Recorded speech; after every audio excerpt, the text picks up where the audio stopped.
there's a lot of jargon, a lot of opinions, a lot of difference in opinion and explanation of what ICFP actually is. I have a version how I describe it, but can you explain ICFP to the layman without using any of that textbooks language? Like what do you think it actually means in practice?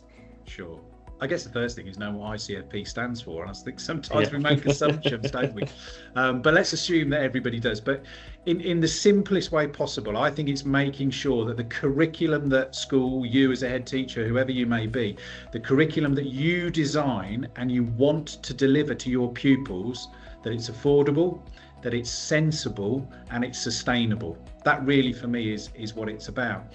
I think too often, and I talk about this quite a bit when we're training our staff to do it, that the staffing can drive the curriculum.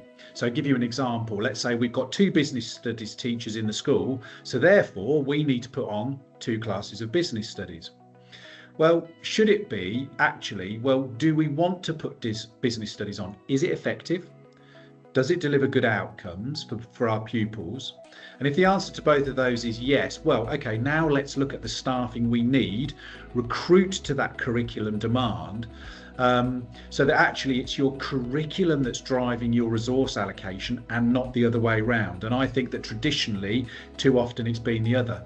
I think it also shows where your surplus staffing and your resources are.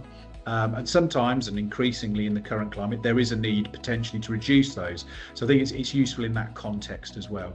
But curriculum driving your resource allocation, not the other way around. Yeah, it's interesting that you say that, because one of the perceptions I think sometimes is, and I mentioned this at the start, is around it being sort of finance driven or top down. And another area where maybe some would argue it's being driven in the wrong way is where it's affordability first and then curriculum plans and staffing structures. So we've seen ICFP approach in a way which is, well, we've got this £100,000 hole or this big hole in our budget, therefore we need to adapt our curriculum and our staffing structures to that, rather than, well, we want to deliver this curriculum and we need this staffing structure. And therefore, affordability is obviously a thing, but it's how do we make that work and make it affordable rather than the other way around. So it's a similar thing to what you're describing, I think, but just with that sort of affordability sort of lens on it.